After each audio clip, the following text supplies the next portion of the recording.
Infidelity or pakikipag-apid ang pinaka number one na problema ng mga taong nasa relasyon.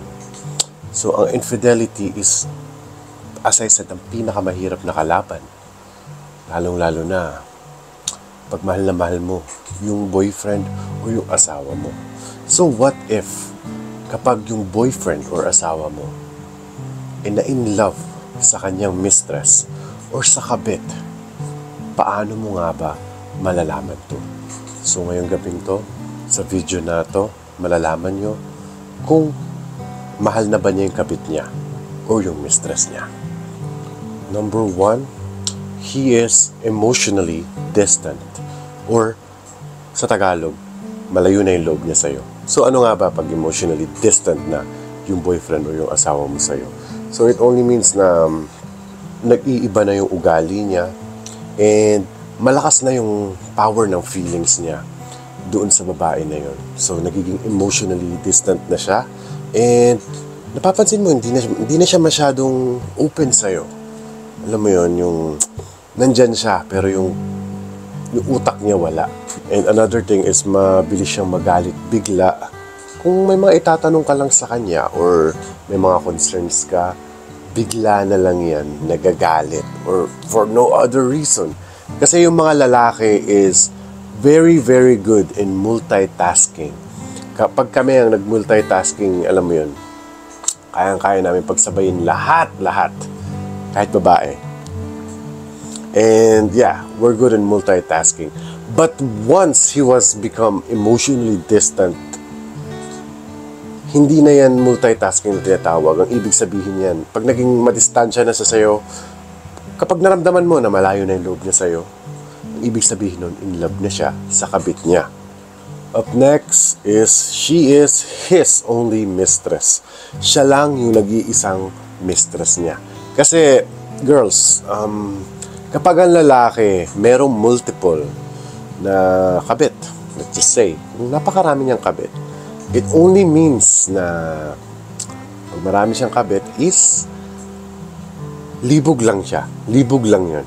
Yung ganon. Pag meron siyang 1, 2, 3, 4, 5 na mistress na pinagsasabay at the same time, hindi ka included dun kasi hindi ka kabit. 5 multiple, kunyari, or 3, mga ganon. Ibig sabihin, hindi niya mahal yun. But, kapag isa lang, ha? Pag nag-iisa lang yung mistress niya, doon ka nakabahan. Up next is, he is not afraid or being found out. Hindi na siya natatakot mahuli. Kasi, yun nga, as the title of this video, in love na nga siya sa kabit niya. You know, parang wala na siyang paki sa feelings mo. But kasi pag mahal ka ng asawa mo, or ng boyfriend mo, and meron siyang kabit, he will just, he will just hide it sa buong makakaya niya, na hanggat pwede niyang itago yung kabit na yan, itatago niya yan. But, kung mahal na niya yung kabit, ha? Hindi ikaw. Hindi na ikaw yung mahal, yung kabit na.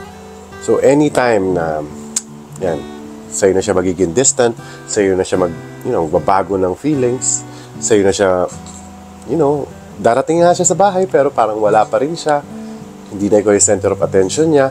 Pero kung mahal ka niyan, ulitin ko, kung mahal ka niyan,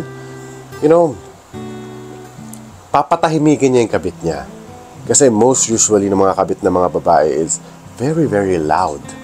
They are so loud na naghahanap sila ng sana ako na lang mag-isa. Yung ganon. Maraming tinatanong. Of course, naiinis yung mga lalaki sa ganon kapag tinatanong. Yun. And then, iiwan na lang niya. So, huwag sana mag-i-end up na pag ganon. Pero kung mahal na niya yung kabit niya, maybe there will be a point one day na aalis na lang siya ng bahay niyo, tatanggalin na yung sing-sing at iiwan na lang sa lamesa ng bahay niyo. Up next is, he showers her with a lot of gifts. Yung tipong binibilhan na niya ng mga maraming regalo palagi yung kapit niya. Na tipong pag nakita mo siya sa bahay, pag nakita mo yung asawa mo sa bahay na may mga pinamili siya na mga pambabaeng gamit, tapos mahuhuli mo na lang hindi pala siya para sa'yo. Ganon, ibig sabihin yan, hindi nalibog yung nararamdaman ng lalaki na yan. But, it is love already.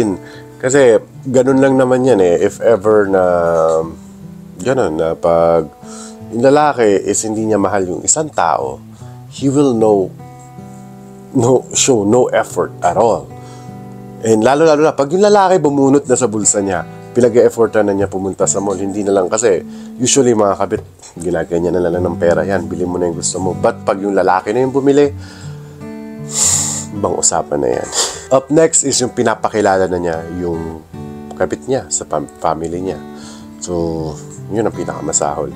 Na magugulat ka na lang na yung mga mutual, yung mga kilala mo syempre yung family niya, and then nagugulat ka na lang, may na-mention yung family niya na ibang pangalan ng babae, yun, yung tipong ganun. And then maybe sa ka-workmate niya or sa mga barkada niya napapakilala na niya yung babae na yun. And of course, mabilis mo siyang mahuhuli. And then for that, kasi yung lalaki may kabit, and pag hindi niya mahal yung kabit na yun, as I said sa may dating video ko, na itatago niya lang talaga yung kabit na yan.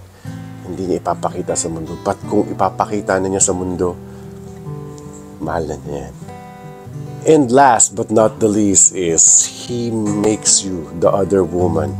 Pinaparamdam niya sa'yo na ikaw na yung kabit. Imbes na ikaw yung legit sanang asawa, ikaw pa yung naging kabit. So, this is just one of example. Kunyari, yung asawa mo, nagpaalam na business trip daw, business trip. So, yeah, lilipad siya sa ibang bansa. And then, hindi siya nag-iiwan ng araw kung kailan siya babalik or what, business trip nga eh. So, yeah, that's for sure. Mga pag gano'n natagalan na, ibig sabihin nun, kasama na niya yung kabit niya. And then, when he comes back after the business trip nga daw, pag may mga dalang napakaraming regalo sa'yo yan, of course, he knew na magagalit ka. And the guilt inside sa lalaki, nagigilty kami mga lalaki sa mga ganyan. Of course, magdadala kami ng something very, very special sa mga misis na gano'n. So, yeah, it only means na gustong-gusto niya kasama yung kabit niya. But kayo ang gusto kong kasama palagi. So, do not forget to subscribe and i-like nyo na rin tong video na to para mihin nyo, pataasin pa natin yung algorithm ng video na to para kumalat pa kung saan mang panig ng mundo. At ayan, maraming salamat ulit sa panunod sa aking video. Ako nga pala si Yuli Leonor, at kung meron mga kayong mga suggestion or questions or anything, i-comment nyo lang down below at i-message nyo ako sa Instagram ko nga. See you on my next video. I love you.